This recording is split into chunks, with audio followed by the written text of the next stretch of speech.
Clinical care pathway for Alzheimer's disease, driving improvements in diagnosis. Over the past decade, biomarker discoveries in preclinical, prodromal, and dementia stages of the Alzheimer's disease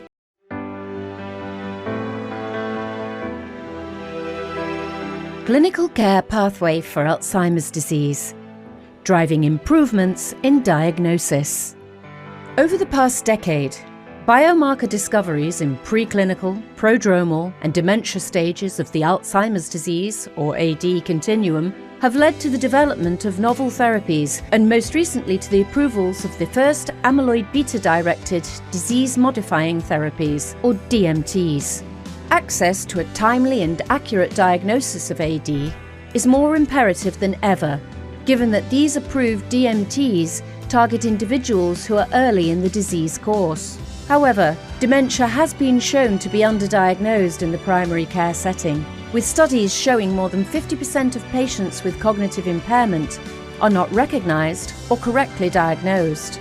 In addition, these newly approved amyloid beta-directed DMTs are associated with risks and challenges that are different from current mainstays of AD management, including challenges regarding selection and concerns about adverse events. Effectively and equitably translating DMTs to real-world clinical care will require an orchestrated multidisciplinary team effort, starting in primary care and subsequently involving multiple healthcare providers throughout the disease continuum. As the field enters a new era with disease-modifying treatment options for AD, it will be critical for neurology practices to update existing workflows to ensure optimal outcomes for patients.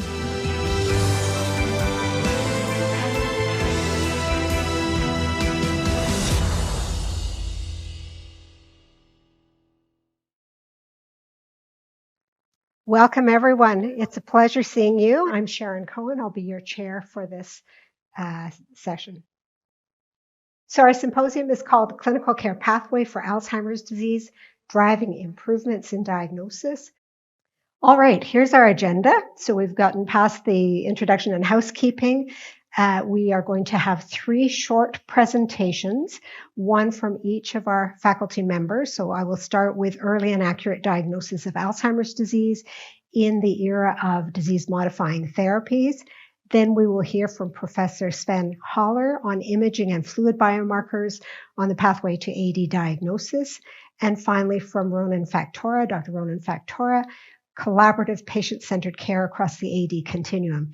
Each of the talks will be brief, just 10 minutes, and then they will be followed by a case with polling response, and then an interactive opportunity for Q&A after each session, and then we will wrap up.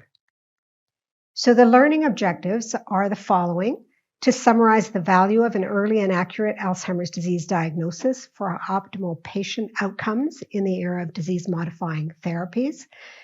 Number 2, to outline the steps in diagnosing Alzheimer's disease and the recommended tests and assessments to support a biological diagnosis. Thirdly, assess the role of the multidisciplinary team in supporting a patient with Alzheimer's disease along the AD continuum. I'm very pleased to introduce the faculty and delighted to have 2 esteemed colleagues joining me. I'm Sharon Cohen. I'm a behavioral neurologist and the medical director of Toronto Memory Program in Toronto, not too far away. Professor Sven Haller has come from a little bit further away. He's a neuroradiologist with a special interest in imaging in dementia, and he is practicing in Geneva, Switzerland at the Centre d'Imagerie Médicale Corneval. And then we have Dr. Ronan Factora from the Cleveland Clinic in Ohio, and he's a geriatrician and internist with a special interest in dementia. So not only do we have 3 countries represented to make an international panel, but we have 3 different specialties represented. And I think that's what it takes in Alzheimer's disease these days. We need all hands on deck and everybody to offer their expertise. So let's move on now with our first presentation, Early and Accurate Diagnosis of AD in the Era of Disease-Modifying Therapies. So we are dealing with a very common disease. 55 million people in the world with dementia. The numbers are continuing to grow. 1 in 3 seniors will die with Alzheimer's disease, and Alzheimer's disease accounts for 60 to 80% of all dementias. And yet we are very bad at diagnosing this disease early and accurately. And it is said that over 50% of cases in primary care do not end up being recognized. And it's not just a problem with primary care, I should say. So neurologists take note. We all need to do better. When a diagnosis is made, it's often several years into symptoms. I think this is generous, saying 2 to 3 years after symptom onset. It can be much later, and we are not at a stage where I can tell you in our practice that we don't see people presenting for the first time in moderate stage Alzheimer's disease, which should not happen. There are lots of warning signs before that. And on a global scale, the problem is even greater, with an estimate of over 75% of people with dementia not being diagnosed. So why is such a common disease missed? Well, there are lots of reasons. There are clinician reasons, there are patient and family reasons, there are societal reasons. But to list a few here, on the clinician side, the lack of an easy definitive test, be it a blood test or a scan that gives us the answer, has stood in our way with this complex disease. And clinicians often feel, well, I can't be sure, and I don't want to make a serious diagnosis if it's not going to be a definitive diagnosis. Then wait lists are long. Neurologists are dealing with all kinds of other problems, some of which we have substantial therapies for. And the limited treatment options that we have had previously for Alzheimer's disease have made this a less sexy disease, a disease where we feel we don't have much to offer patients. And many neurologists have actually opted out of treating Alzheimer's disease. Imagine that, a neurologist who doesn't treat brain disease. I've always been intrigued by that, and hopefully that won't be the way forward in the future. The belief that symptoms are part of normal aging, and what do you expect for being 70 or 80? We need to get rid of that idea. We need to take symptoms seriously. Yes, it's not all Alzheimer's disease, and it may not all be a neurodegenerative process. There are many other things that can affect memory, but we shouldn't brush it aside without properly investigating. And the concern that a diagnosis will only trigger depression, someone will jump off a bridge, they will have a catastrophic reaction, I have nothing to offer. This often causes fear in physicians. And neurologists are used to bad diagnoses, bad disease. So again, we need to get over this with Alzheimer's disease and find the most compassionate way to discuss diagnosis honestly with patients. And the lack of a care pathway. Am I going to be saddled with looking after every aspect of this patient and family's needs? Is there somebody in a collaborative team model who can help with this? We haven't had these structures set up, and it's more than neurologists on their own can manage. So you can see that even though these are some of the barriers, they are quite weighty. For patients, I'll give you a shorter list, but many patients also feel, well, I'm a bit forgetful and my friend says she's forgetful, so I guess that's normal, and it's just aging. And so it's sort of reassuring that everybody you talk to has a memory problem, but not really, because some of those people have the beginning of a very serious disease and maybe others don't. So this misconception that it's normal aging, again, gets in the way of people presenting early. And then those who do fear something's going on may be reticent to come forward. Stigma is real. Fear of losing one's driver's license, fear of being told there's nothing you can do, fear of finding out you have a bad diagnosis and your family are going to suffer as a result of it. These are all very realistic fears. And many patients are unwilling to go forward for further diagnostic testing. So we have a lot to do here to change this landscape.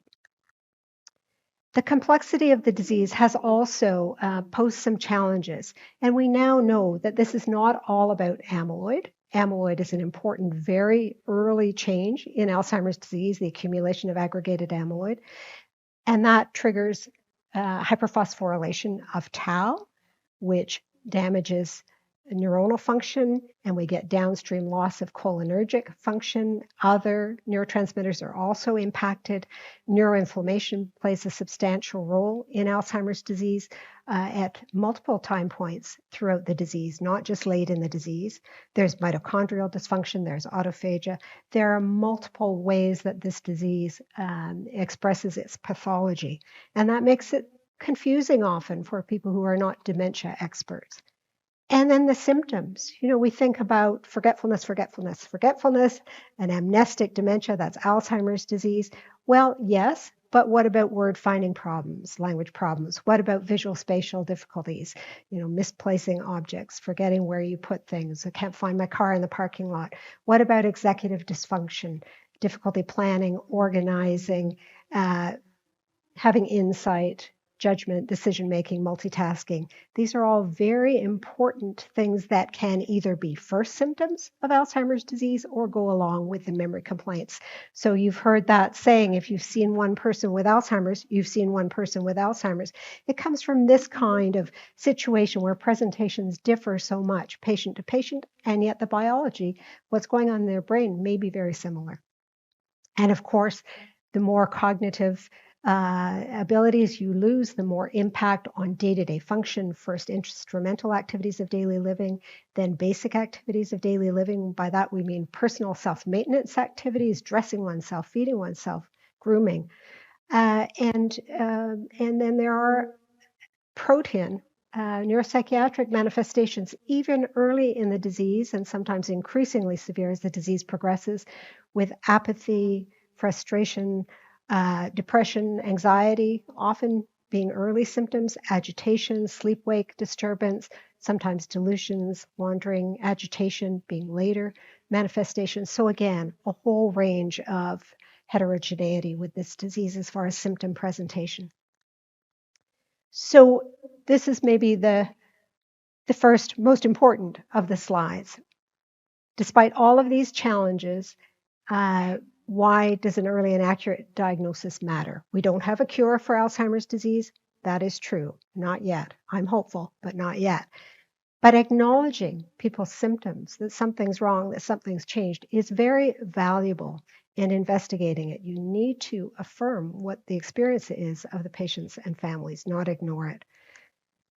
If you make an early diagnosis when a patient is still functional, has insight, can make decisions about how they want their care to roll out in a progressive disease, who they want to be involved, what kinds of treatments they would want to have opportunities to participate in, making a will, designating a power of attorney or substitute decision makers, all these opportunities are lost if you diagnose people at a later stage when insight may be lost.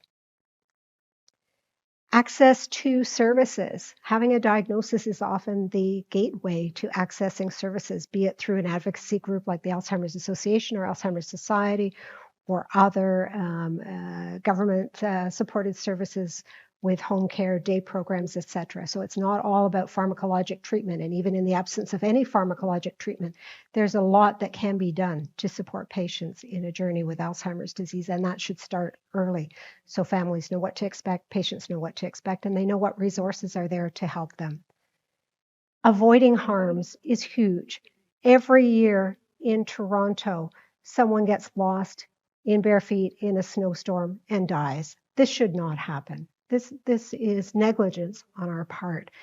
There are warning signs that people are forgetful, that they're wandering, that they can't find their way home, that they're not dressing appropriately for the weather, leaving the stove on, car accidents, that there are ample warning signs that people have multiple dents on their car and yet they continue driving. We need to protect patients and society from harms that we know accompany this disease. And now, in the era of disease-modifying therapies, it will be even more important not to delay a diagnosis and to be accurate with a diagnosis, because what we have are some new disease-modifying therapies coming to the market that require biologic confirmation that amyloid is present. These are amyloid-targeted therapies that I'll mention in a moment. And if an individual has a clinical phenotype of Alzheimer's but no amyloid in the brain, they are not going to benefit from these drugs. So we need to get the right patient. And these drugs are also indicated for the early stages of AD. So early AD, which means mild cognitive impairment and mild dementia stage of Alzheimer's disease. So if you miss that opportunity, you diagnose at the moderate stage, these disease-modifying, disease-slowing treatments will not be the right fit for your patient. Promoting shared management. Once you have a diagnosis, again, this allows other team members who deal with Alzheimer's disease or non-Alzheimer's dementias to get involved. Demystifying and destigmatizing Alzheimer's is so important. I have many patients who are working, shopping, driving, banking. They are contributing to society, to home life, to family life. And, when you have this image of a gray-haired, feeble person in late-stage dementia, and that's what Alzheimer's is, no wonder people are so afraid of this disease.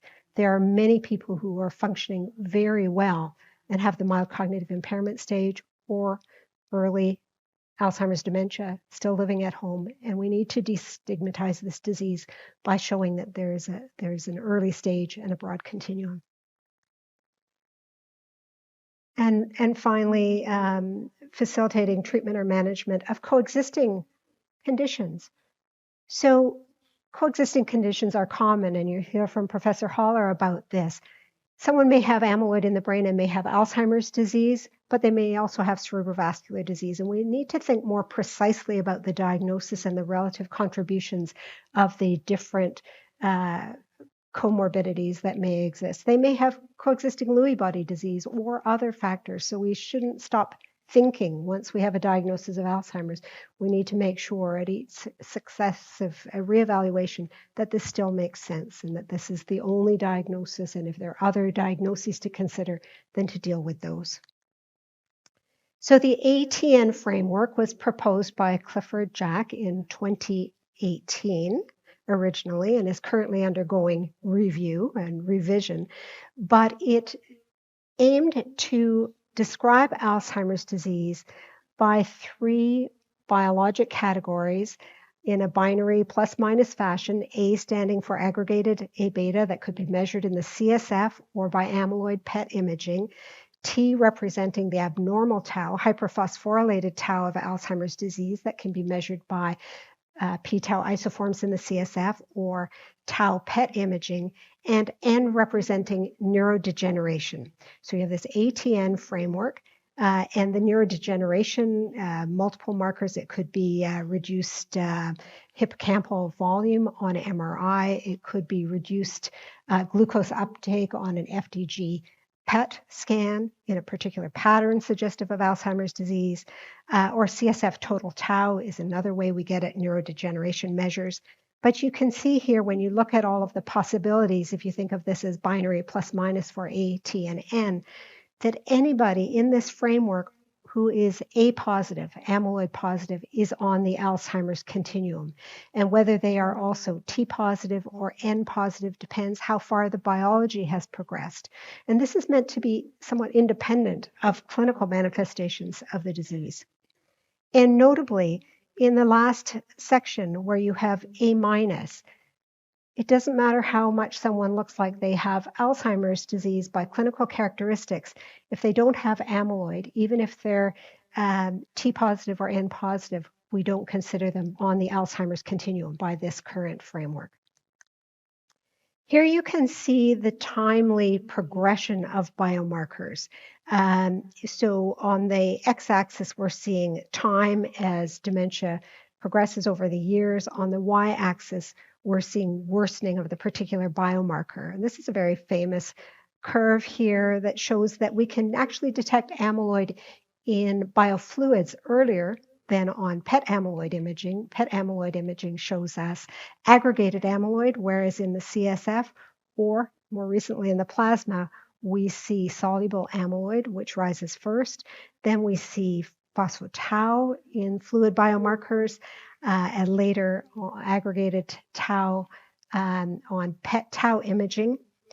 MRI then becomes abnormal, particularly hippocampal atrophy, but other areas of atrophy as well on MRI. And there are other findings that you'll hear from Professor Haller that may go along with suspicion of Alzheimer's disease.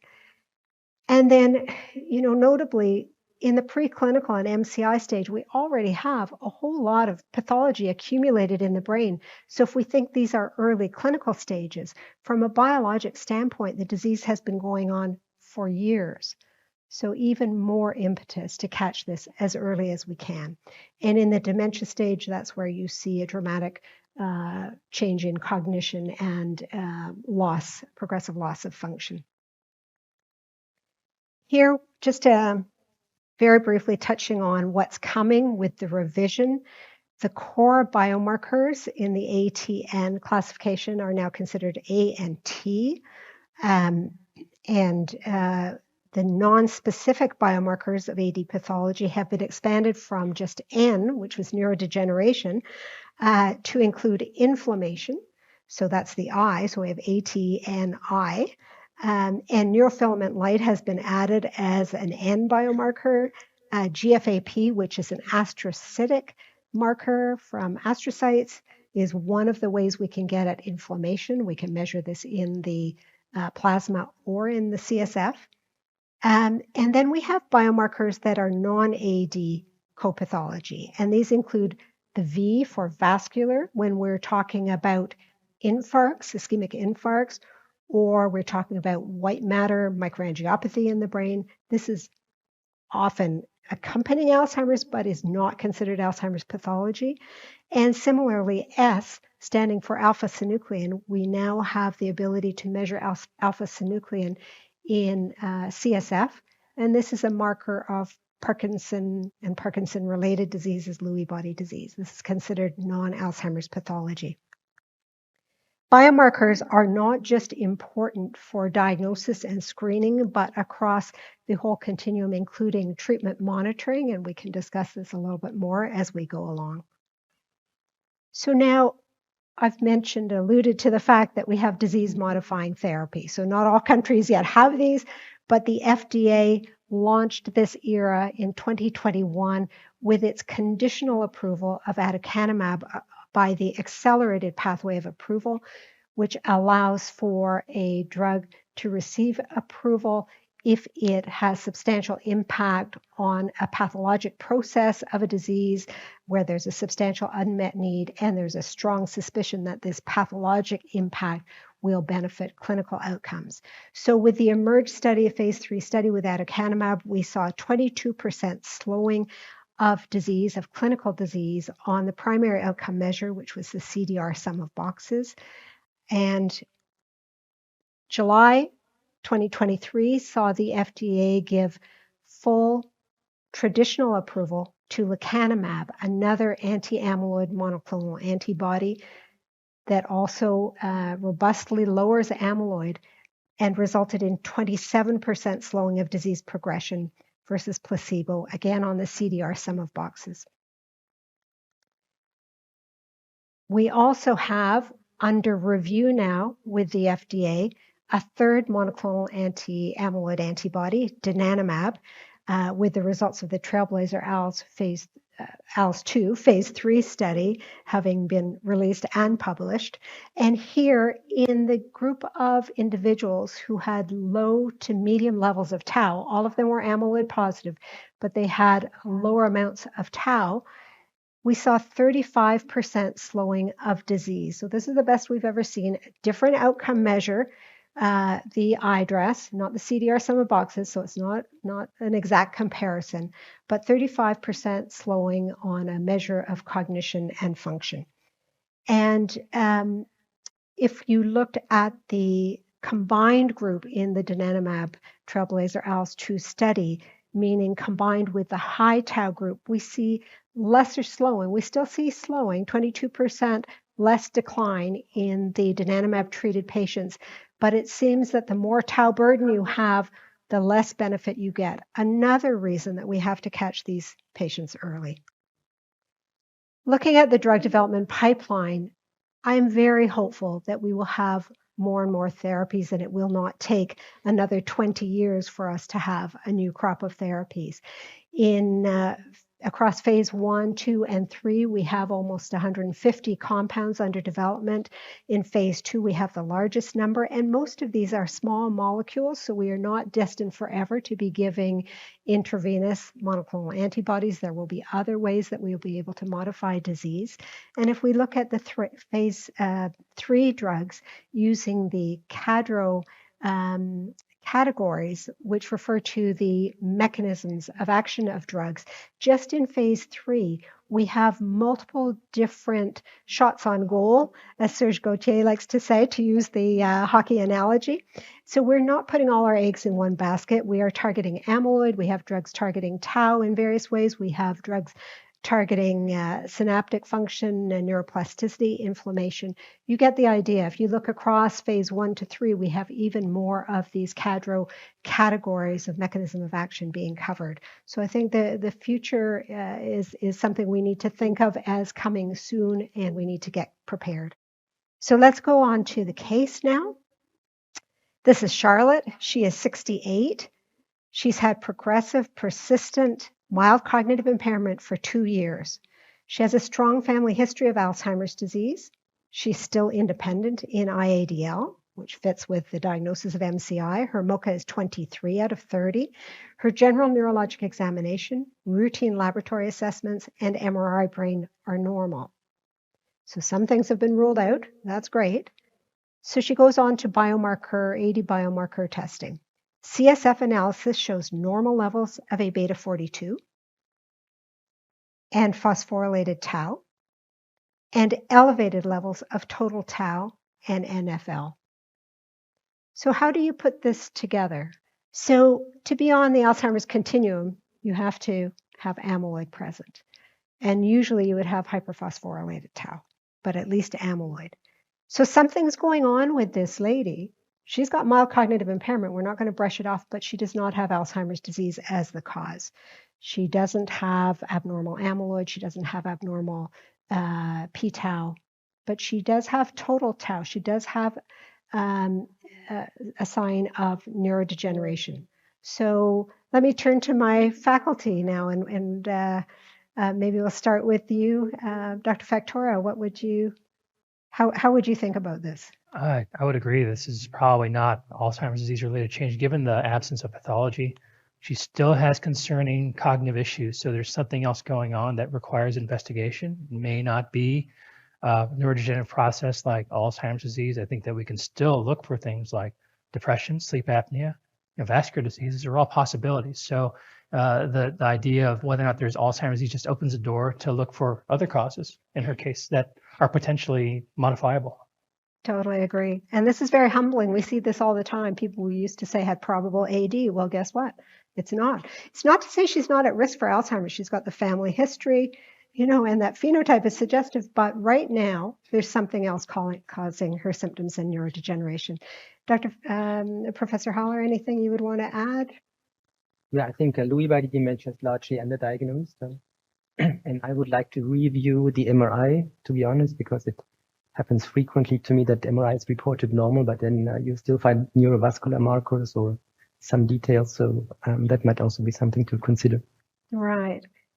So this entity of hippocampal sclerosis also that some will differentiate from Alzheimer's. So sometimes we, when we have these head scratches and we feel like, okay, we've tried to rule out as many things as we can. I agree, sleep apnea and all kinds of other things. We need to revisit the history because maybe we've missed something here. But if we can't find anything, looking at the scans makes a lot of sense. Okay, let me see if any questions have come in here. What are we going to do about the fact that both clinicians and patients and families conflate memory problems with normal aging? You maybe have some ideas. We all need to think about this. We need to revise how we ask our questions, and we need to help our patients and families think differently. Dr. Factora, any thoughts about this? So I always tell my patients that I never use age as an excuse for anything, and you may find something that you can fix otherwise. And the key thing is not to ignore the memory complaints and to tell families to bring it up, because often they will hide it until they actually find that the function is being impaired. And by that time, we're really horses out of the barn and we need to do a little bit more work.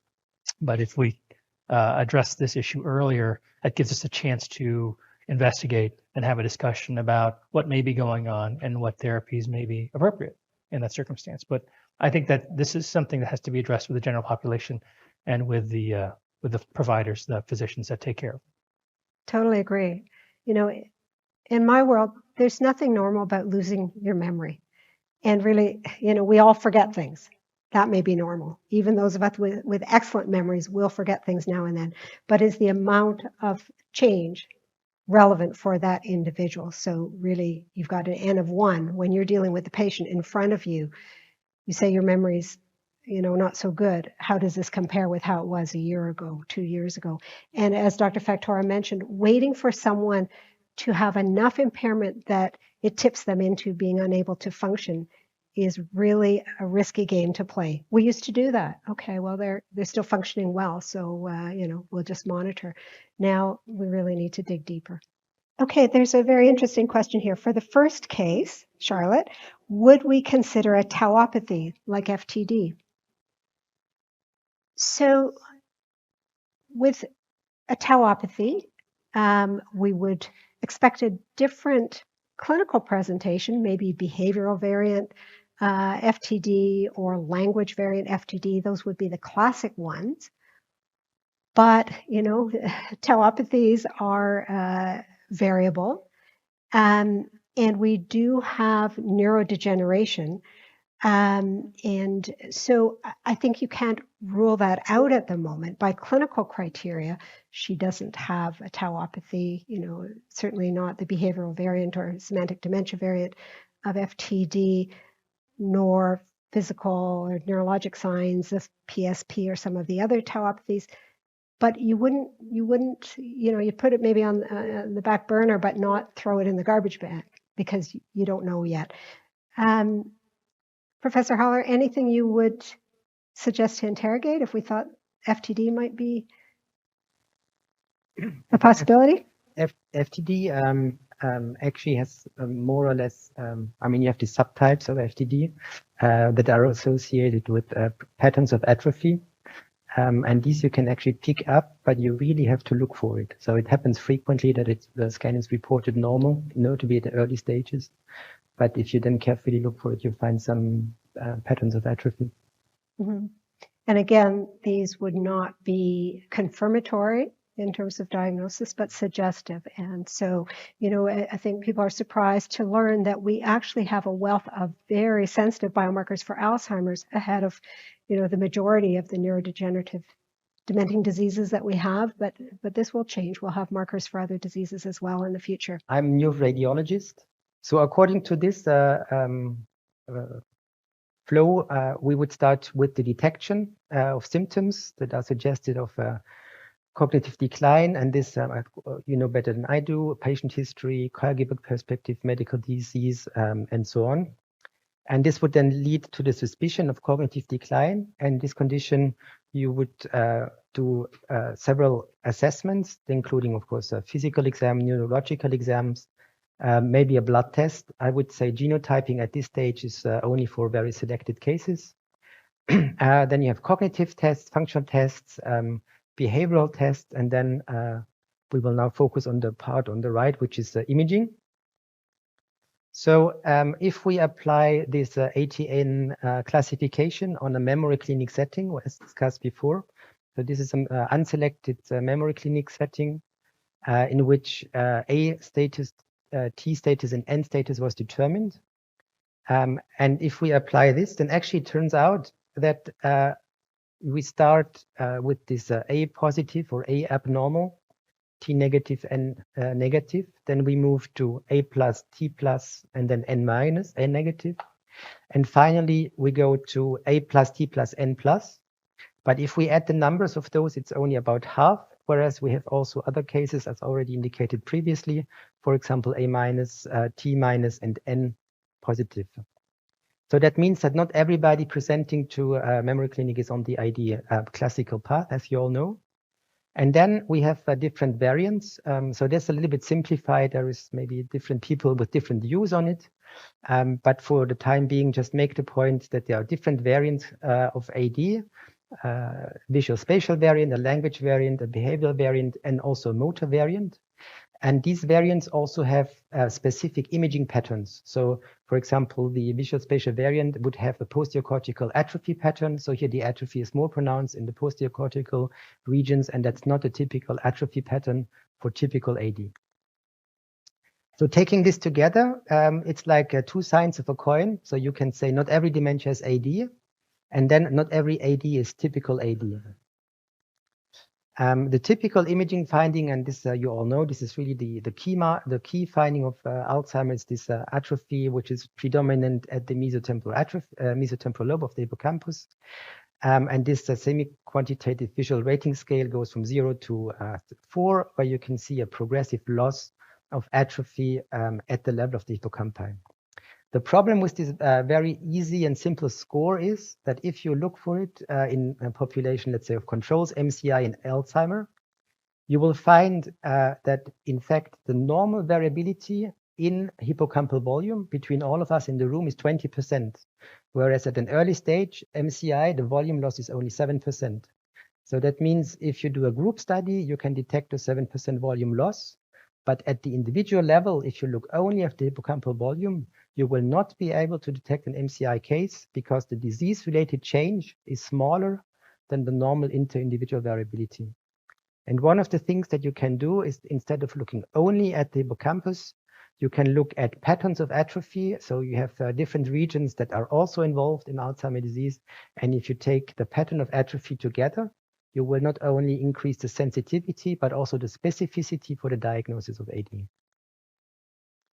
Another thing is, I think, a very common approach, notably from, for example, for neuro-oncology, where we believe that one patient has one brain tumor at a time. So you can have either apples or oranges. Whereas in neurodegenerative diseases, this is completely different. So this is a very typical case, 77-year-old patient. You can see a certain degree of hippocampal atrophy. So this is suggestive of Alzheimer-type neurodegeneration. But at the same time, you can also see some kind of white matter lesions, which is suggestive of cerebrovascular disease. And as the time goes by, you can appreciate that both the atrophy increase a few years later, 5 years later, but you can also see that the vascular disease also increases 5 years later. So this is a very common type of mixed disease. And it turns out that these diseases are in fact supraadditive. So this is a simplification, but let's say you have degree 1 Alzheimer and degree 1 vascular disease. Together, it makes not 2, but more than 2. And this is very important.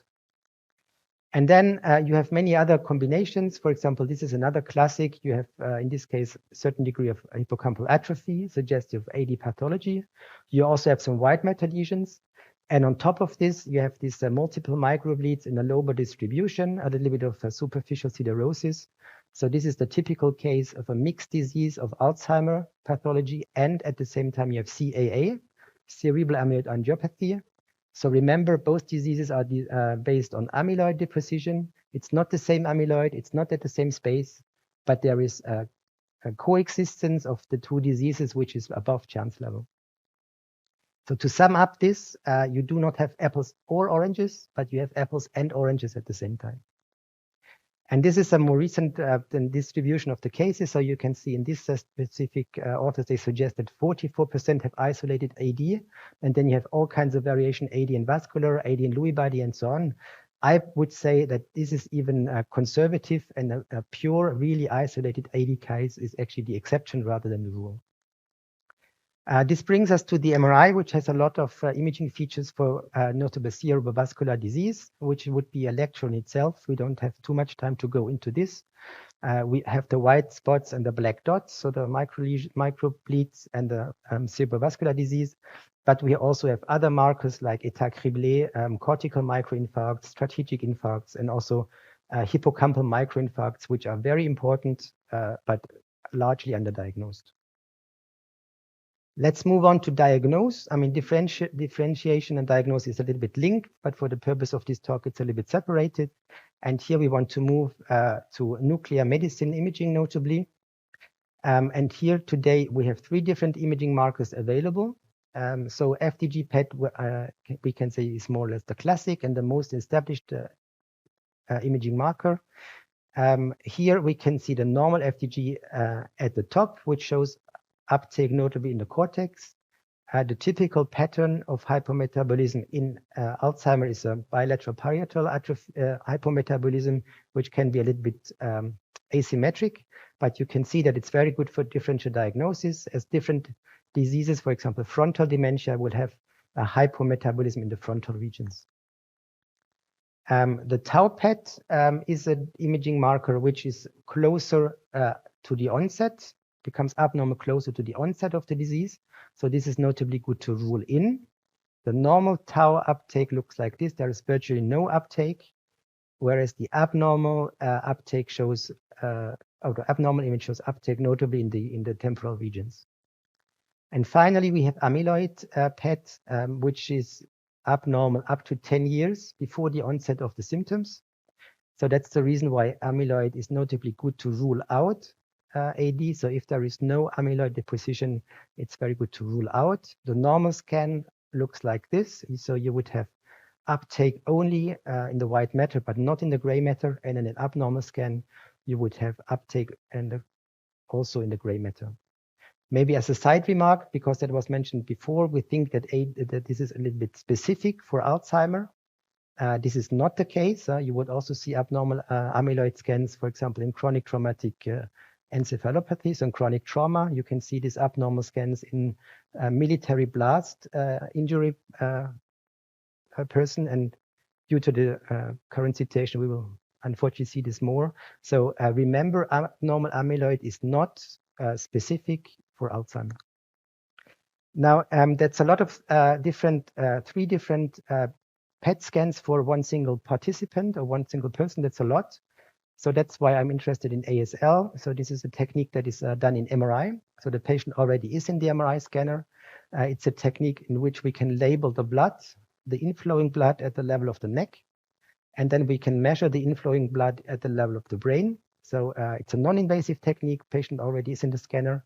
And due to the fact that the metabolism and the perfusion in the brain is closely linked, you can see that the typical patterns of FDG PET on the left remarkably resemble the patterns of hypoperfusion that you can see on the ASL. So the idea would be to then do more specific PETs with amyloid or tau rather than the unspecific FDG PET.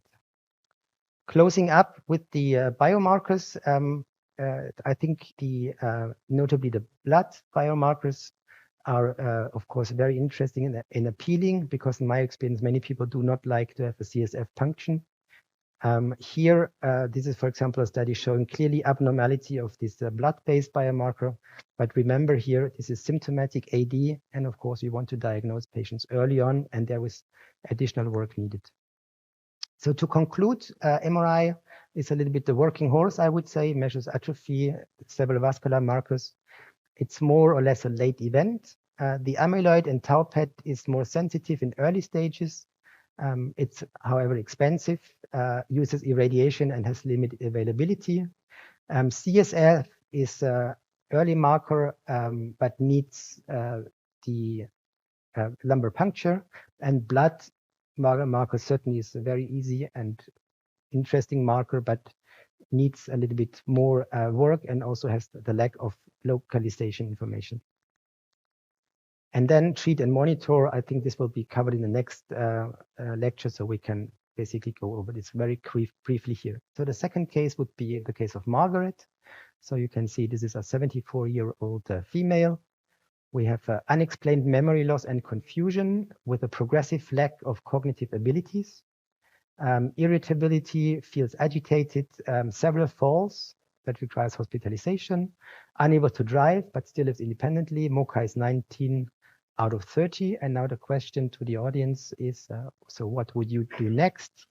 The choices are MRI, amyloid PET, CSF analysis, CT scan, and then finally blood-based biomarkers. As a neuroradiologist, of course, I'm very pleased that the majority of you have selected the correct answer, I would say. But of course, it's not the only one. Maybe I can give this again to my clinical colleagues. What would you do at the first step, Sharon? Absolutely. a structural brain image would be in order.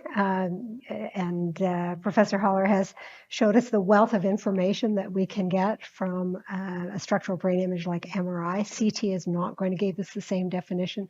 We can look for, in a case of somebody who's falling and confused, we want to look for ruling out bleeds, tumors, subdurals.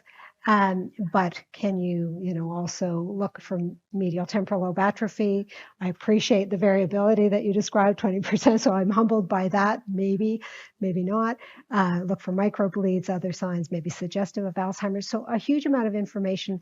And that's not to say that I wouldn't go on to something more specific. If the MRI scan's not showing me multiple infarcts or some reason why this lady's falling and is confused, then I may want to go on to PET amyloid imaging or CSF biomarkers for AD, but I would start with the MRI. Would you agree? Yes, I would agree. I think that if you have access to MRI, that would be ideal to look for potential causes for the person's cognitive impairment and falls. But depending upon where you practice, sometimes MRI is difficult to access. Sometimes you have no choice but to use CT, and that we understand the limitations, but you can get the information that you can. Even when you advance beyond MRI and you're thinking about Alzheimer's disease pathology specifically, and you're considering the other imaging modalities, whether it's going to be PET scan, amyloid, or CSF, you really have to look at what resources are available where you practice, because not all of those tests are available. The laboratories that are available may not actually be able to process those. They may be sent out, and there's some time associated with that. There's also the issue of cost, and some of these tests are quite expensive, especially if you practice in an area where the patients had significant copay. So there's factors beyond the sensitivity and specificity of the testing that we have to consider. So the impact on the patient overall, we also have to consider, and just try to balance the wealth of information that a test would provide with the burden of the test and the cost for the person that we're going to put them through. Yeah, and I think it also depends on the country. So different countries may have, some countries would prefer CT over MRI, but yes, very good. Thank you. Thank you so much. Okay, we have time for a few questions, and there are some good questions here. And one is specifically for you, Professor Haller, so we'll start with that one. Can you explain, how does underlying vascular pathology affect the management of a patient with AD? We'll help you out with that. Well, for the management, I think you know better than I do, but I think it's just something that is overlooked. And also when I see radiological reports, I must confess that sometimes the vascular pathology is not very well described. So. Fair enough. So it cuts both ways, as I see it. If there are a few little lacunes, then clinicians are often quick to say, oh, this is vascular cognitive impairment or vascular dementia, and not look further. Even if the lacunar infarcts are not in strategic locations, there aren't very many, they're very small, and someone's not having clinical manifestations of stroke or stepwise decline. The other situation is there can be considerable cerebrovascular disease, and even if there's minor cerebrovascular disease, you want to investigate why. You want to be very careful not to ignore optimization of control of stroke risk factors to reduce the burden of cerebrovascular disease. I like the 1 + 1 = more than 2, because we think cerebrovascular disease and Alzheimer's pathology may not just be additive, but synergistic in the brain and impact individuals in ways greater than any one of the two pathologies. So there's a lot that can be done in terms of controlling hypertension, diabetes, improving dietary factors and cholesterol. And we shouldn't ignore these. We shouldn't become complacent and say, oh, there's a few lacunes, maybe this is vascular dementia, and stop. We need to do something about that if that's what we believe, but even if it's co-pathology, we need to manage it as well. Just getting a little bit more eloquent in the era of disease-modifying therapy, the amount of cerebrovascular disease that accompanies Alzheimer's pathology may be make or break in terms of whether someone is going to be a good candidate for anti-amyloid immunotherapy.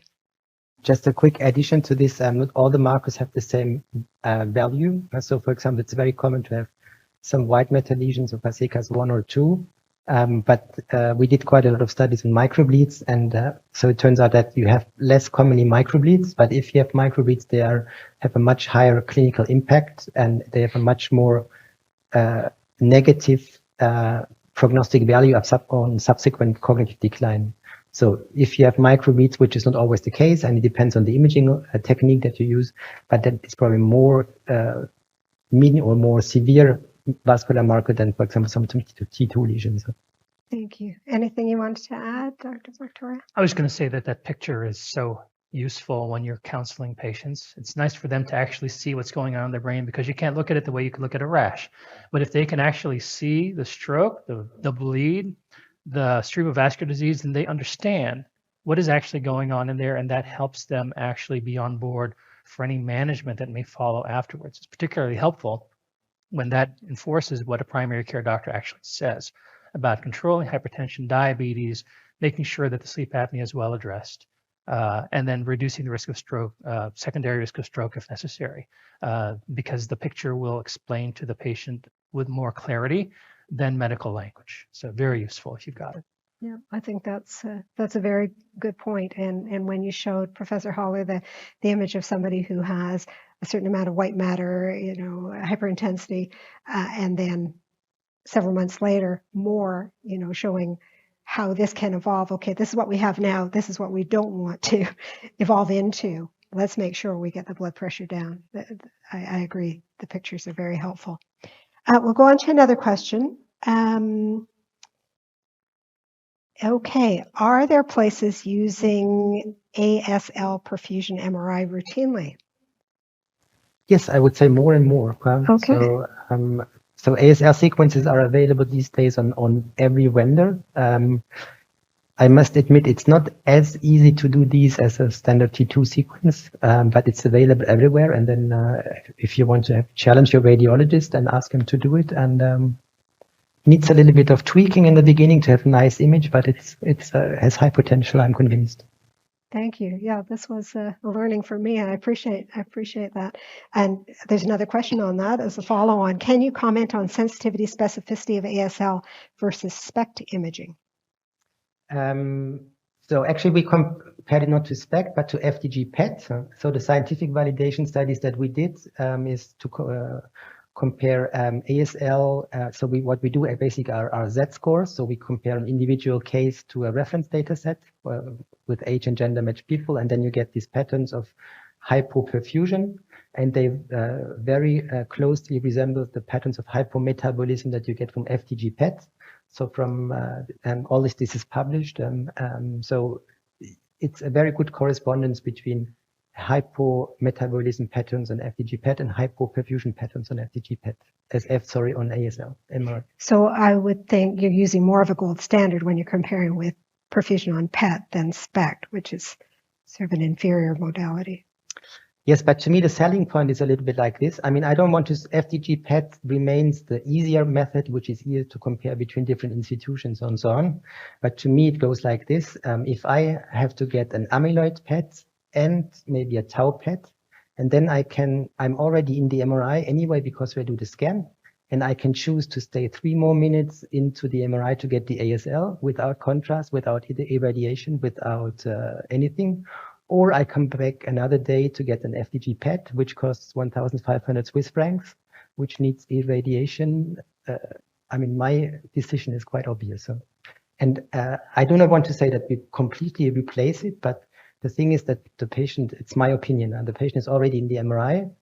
You add this PET scan, the ASL scan for 4 minutes, and it's a very good triage tool. So you have a clinical case, typical symptoms, hippocampal atrophy, hypoperfusion, ASL, everything fits together. That's an Alzheimer patient, that's done. So what else do you need? Nothing. And then you have the patient or people who are afraid having memory loss, but everything is normal, then you're also done. And then you have those cases where it doesn't fit, clinical symptoms are strange, imaging is strange, ASL is strange. And these are the ones that you want to then triage for the more difficult tests, I would say. Thank you for that. I know some of us will be going back home and talking to our MRI radiologists about this. Thank you.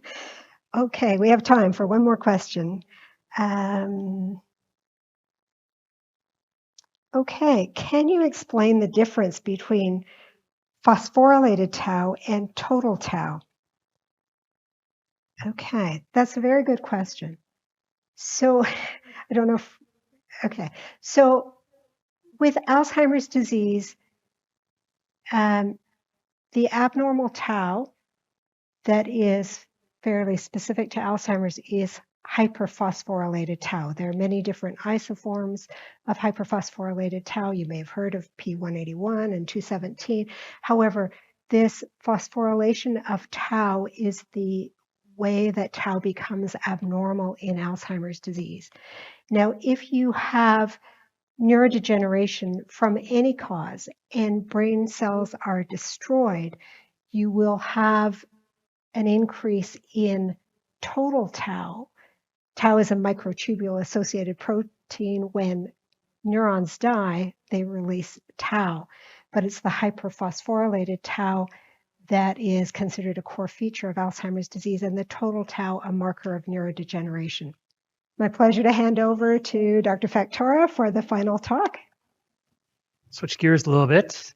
So you've seen this slide to some degree already, really thinking about the pathways that persons take as they go through the evaluation process: detection, assessment, differentiation of cause of cognitive impairment, diagnosis, and then working way to treatment and monitoring.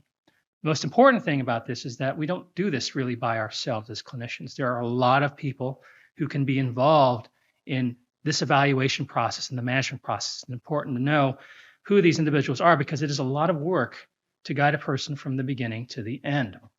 So if you think about this stepwise approach, at the beginning, you usually have the family members and the primary care doctors thinking about a person who has memory problems, families concerned about persons with memory, bringing them up to the primary care doctors, asking them for the evaluations. Oftentimes, it's usually families and not usually anyone else. It's a rare bird that actually is going to be the doctor that says, oh, I've detected cognitive impairment, let's go ahead and work this up. Usually it's brought to their attention. Screening is unusual, but that is a modality that can be implemented.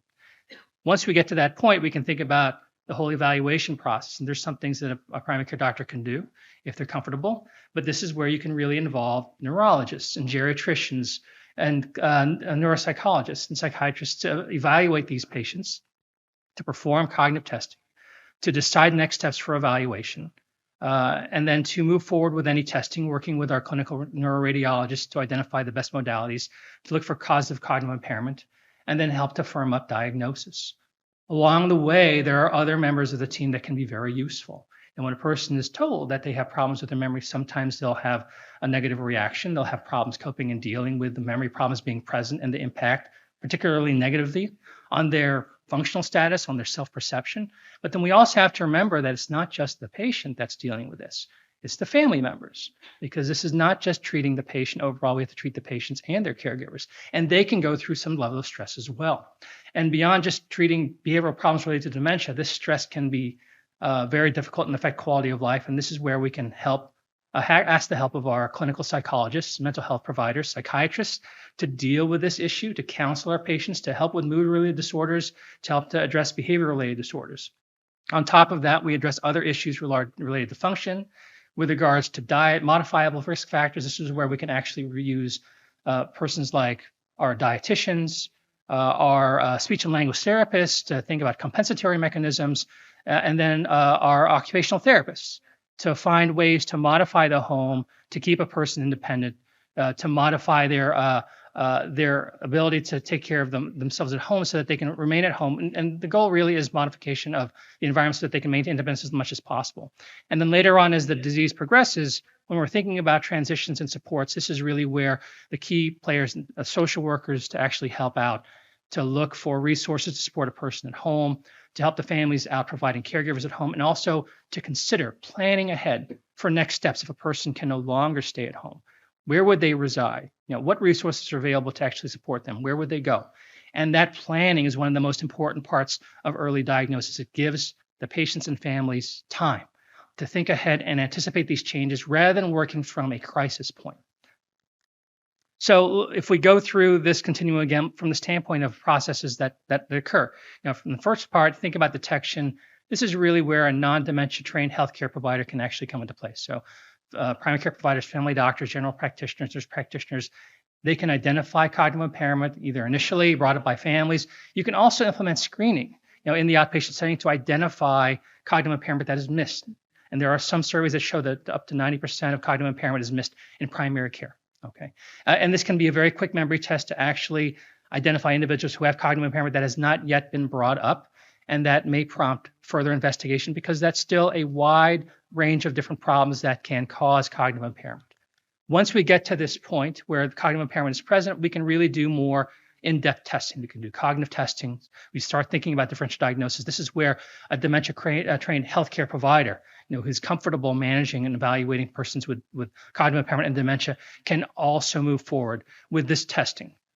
On top of that, we have also dementia specialists that can do the same. We know that our primary care doctors are pressed for time. There's competing interests, and that's often the reason why memory problems are not addressed in primary care. They're busy dealing with high blood pressure, diabetes, heart failure, COPD, vaccinations, cancer screenings, all the number of things that they're responsible for. This is it's invariably that falls to the wayside. So we can lend our help by addressing these individuals who have memory problems and provide them with the appropriate pathway for evaluation. And then in more detailed fashion, we can actually use more detailed testing to identify Alzheimer's disease-related pathology. We can use our information we have to communicate diagnoses to families and to patients and select appropriate treatments. And then beyond that, really initiate treatment, monitoring for adverse events, monitoring MRIs, if you're going to get monoclonal antibodies, and then performing repeat testings down the line, all part of a workup that can be done by the dementia specialists or dementia-trained healthcare providers. So a lot of resources available for patients and families. Now, once again, going through the roles and responsibilities, the primary care doctor really is the one responsible for identifying cognitive impairment's presence, the suspicion of this, and this can lead to referrals to neuropsychologists, geriatricians to do the cognitive testing to differentiate from other potential contributing factors, confounders. We can help to monitor progression of the disease, initiate initial management, initial evaluations, and then as a team, with clinicians and nurse practitioners, monitor these individuals over time because they will change. If it's a progressive process, cognitive impairment progresses, functional decline advances, there may be involving behavior-related disorders, and there may be increased needs that person actually has that we're going to have to address over time. So this becomes a longitudinal process of care.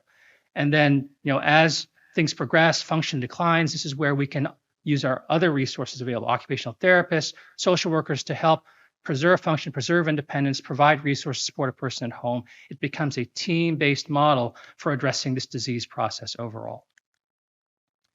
The key thing to keep in mind is that everything that we talked about revolves around the patient. That's the most important thing.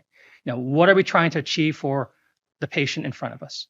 We can think about disease pathology. We can think about modalities for identification on imaging. But the goal really is, what is this going to do for the patient? And for the predominant cases, it's really about preserving function and preserving independence. So from the standpoint of detection and diagnosis, what is that important for the patient? Well, it helps them identify what it is that's going on. It helps to validate that they are having memory problems. It helps to validate that the families that there are memory problems going on. And it helps to prevent and anticipate future problems. If you have early diagnosis of cognitive impairment or dementia, then you can forestall problems with chronic management of things like hypertension, diabetes, heart failure, COPD, related emergency department visits, hospitalizations that can often come about when a person is not able to take their medications properly, care for themselves, so we can put in resources to prevent these things from happening. We can develop plans of care to anticipate this person's needs, and then also make sure that those resources are available as that person progresses and if they need that help over the future. So it's not just the care at home, but also medical management. So we also have to think about the needs of the clinicians overall and what actually we should be addressing as clinicians. What resource do we need to actually provide this care? And then thinking ahead when that person transitions, because there's a lot of things to anticipate with regards to progression of the disease, development of functional decline, thinking about a person moving into a more supervised setting, assisted living, nursing homes and whatnot, and then providing that education and support to provide that information to patients and families, providing with those resources, have the staffing necessary to do this, because it's a lot to do as a clinician, to take care of this ourselves. And in that case, we really have to work with our colleagues to make sure that these issues are addressed, questions are answered, and plans of care are developed. And then this care is ongoing as this person moves forward. So there are several challenges related to Alzheimer's disease care that really can focus on, because when we're thinking about these pathways, we want to make sure that we build them in such a way that they help to address the persons that we're providing care for. One of the key barriers is awareness of the benefit of early Alzheimer's disease diagnosis. It really talks about helping to overcome the barriers that the person may have overall. A lot of people don't want to acknowledge that they have memory problems. They're afraid about the diagnosis. But as treatments advance, as we know that we can still address these memory problems, through pharmacological and non-pharmacological means, there's something that we can do about this beyond just treating the drugs. We can anticipate the needs that a person has. We can also help them to plan. We can involve them in the planning process and the anticipation process of what their needs may be in the future, and it becomes their plan. They become engaged enough so that they can know that this is not someone bringing them and throwing them to a nursing home. They're deciding how they want to live their lives still. So their independence is still maintained despite the fact that they may have cognitive impairment. On top of that, we want to develop patient-centered support, and this really thinks about the process here for our clinicians and making sure that we have all the right pieces in place. Primary care doctors involved in this, neurologists, geriatricians, aware for how these patients may be referred to them. Additional allied health personnel that can help us and provide this care, and then connection to community services to develop plans of care to help support a person in the community. Once those resources are in place, then we know that the general population and primary care providers know that there is something that we can look forward to that can help our persons out. And on top of that, we can build processes to integrate these teams over time, but it still has to be revolving around making sure that these key players are identified and that they are all involved in these care plans. So the primary recommendations for patient-centered care, we have to know that the person who is living with dementia. We have to know who they are, not just who they are as a person or medically, but what is their social situation? What are the resources they may need in the future? We have to recognize and accept the person's reality. They understand that this is a progressive process, that they're going to be losing function. And this is something that they're going to have difficulty with dealing with, and the families will have difficulty dealing with. And we have to be able to help them through this. So this requires us to have some empathy to plan ahead for these individuals. We have to identify and support opportunities for meaningful engagement. Again, not just with the patients, but also with their families and their caregivers, because it's going to be, as clinicians, working with that caregiver dyad.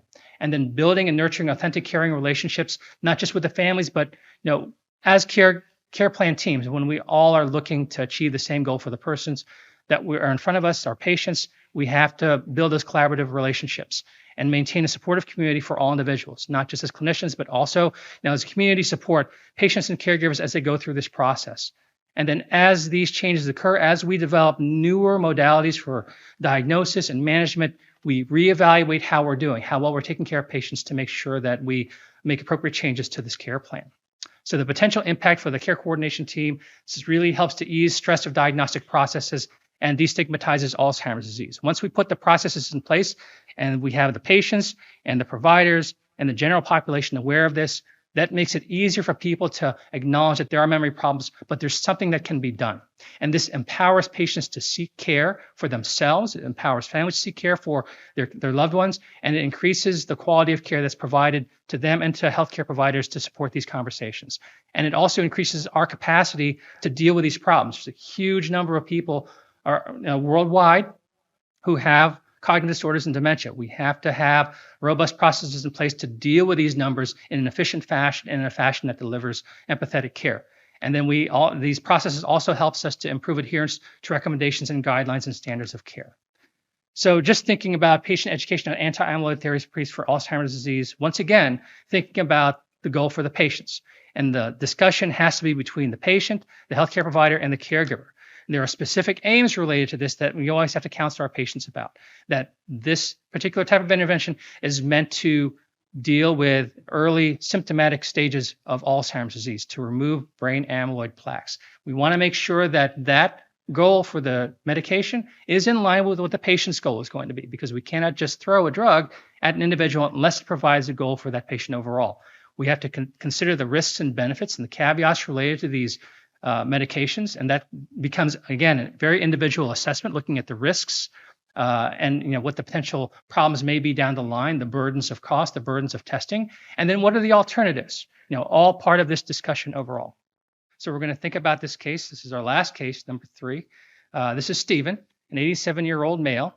He's got a history of increased confusion and memory loss. He has high blood pressure and a stroke survivor with type 2 diabetes.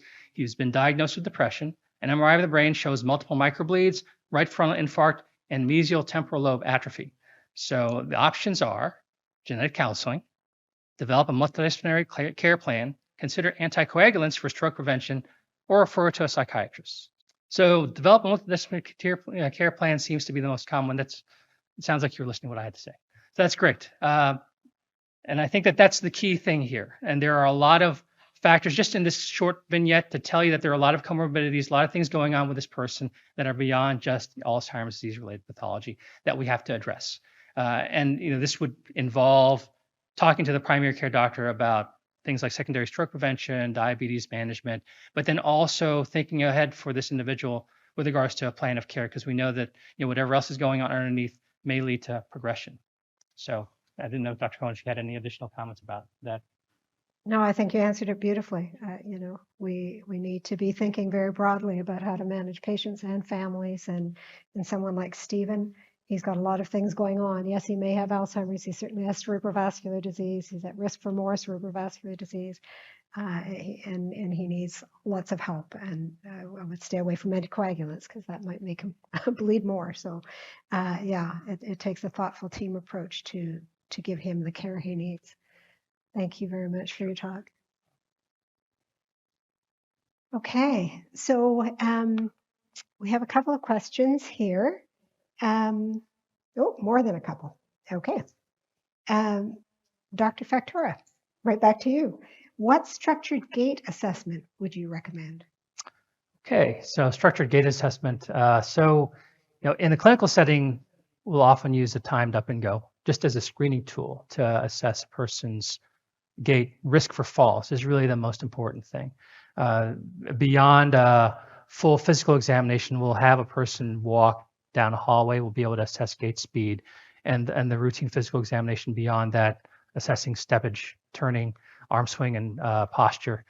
When a person really has problems with gait, and I'm worried about something like Parkinsonism or normal pressure hydrocephalus from a clinical diagnostic standpoint, that's when I would engage my neurology colleagues for specific diagnostic tests. If I wanted a full gait evaluation, I would actually rely on my physical therapist to assess just as well balance as well as a gait in a more detailed fashion. They really do a more detailed assessment than I would be able to do in clinic. So once again, you're relying on my colleagues to actually get more information than I would get in a clinical setting, and a lot of it revolves around time. Thank you.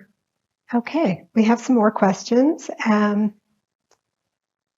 Okay, so there are a couple of questions about ARIA, and we didn't specifically talk about ARIA. So for those who might not be familiar, ARIA stands for amyloid-related imaging abnormality, and it is the main side effect that we are cautious about in giving anti-amyloid monoclonal antibody therapies. It's a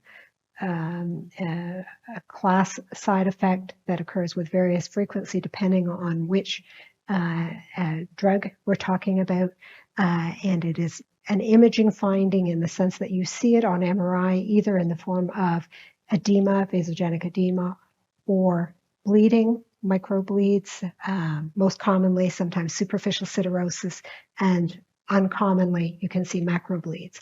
And this can happen in individuals with Alzheimer's disease, but more common with anti-amyloid therapies, monoclonal antibody therapies.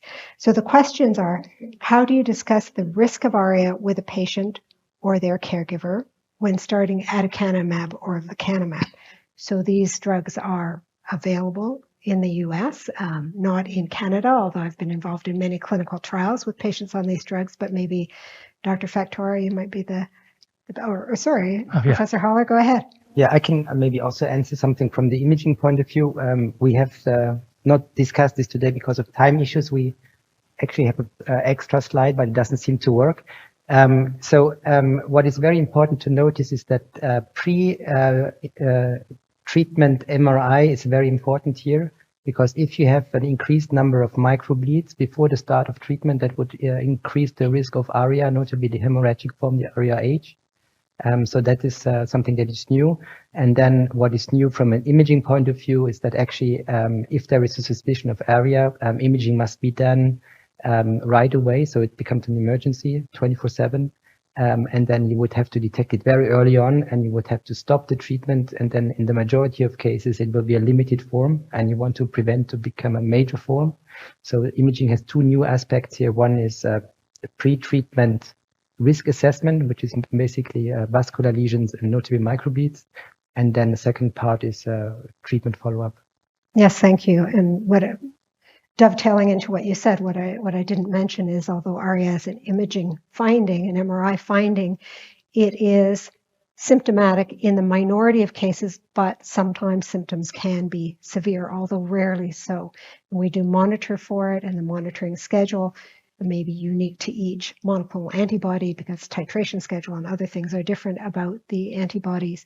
But MRI certainly plays an important role in monitoring for ARIA and determining whether one needs to discontinue treatment, hold treatment until ARIA resolves, or what exactly the clinical management is going to be. So the question here, how do you discuss the risk of ARIA with a patient or their carer? So I don't know if you want to take that or you want me to jump in. I can take it a little bit, Sure, and then I'll go let ahead. you add. Go ahead. So, when we're thinking about the monoclonal antibody treatments, really thinking about what those findings mean and what potentially they may cause for an individual. And as you said before, they're typically symptomatic, but asymptomatic, but we want to try to avoid them, and they can occur throughout the entire process of the infusion. So when the patients are aware of that, often it's done in the context of why you would not be a candidate, especially if they're on anticoagulation. But then afterwards, in terms of discussing with the patients, knowing that these may be present, but you don't have symptoms, a lot of people will feel more inclined to proceed when they feel that there's not going to be a progression, but yet there's still those that are anxious enough that these can convert to severe bleeds. They still have to make their individualized decisions. I think we have some understanding of what may happen, but then clinically, I think that we still need to see what will happen as these infusions become more broadly used. I think there's a lot of unanswered questions yet about what may occur, as monoclonal antibodies are used throughout them. Maybe you can have some more insight to that. Fair enough. We have quite a lot of clinical trial data for each of the antibody programs for aducanumab, lecanemab, which are on the market, and we have the physician prescribing information for ARIA management and monitoring. But real-world practice changes things a little bit, and so we will learn a lot in the first few years of these drugs being on the market. Maybe we'll just wrap up by any concluding comments. Professor Haller, do you want to provide any insights on what we talked about? Very interesting discussion. ARIA, of course, we couldn't really discuss in detail today. And then from imaging point of view, maybe just a few other things that will come. I think myelin mapping will emerge as an imaging marker of neurodegeneration.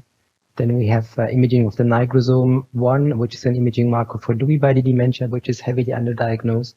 So I think there's stay tuned. There will be some things happening in the imaging domain. Thank you. Dr. Factura, any final comments? Sure. I think the key thing, I think, is to make sure that we reach out to our communities, primary care doctors predominantly, to make sure that they know where they can send persons to, talk to them about the process by which they actually identify individuals with cognitive impairment, and maybe identify processes that would work a little bit better. Building those teams are so important, and the best way to actually address memory problems that are very frequently encountered in our older persons. Thank you so much. Yeah, I learned a lot from our faculty. I want to thank them. I want to thank you for your excellent questions. We have a lot to do, but we have reason to be hopeful that we can help people more than we could in the past. We now have the ability to diagnose early and accurately. It's going to vary from geography to geography, what our resources are, but we need to work together and have teams in place.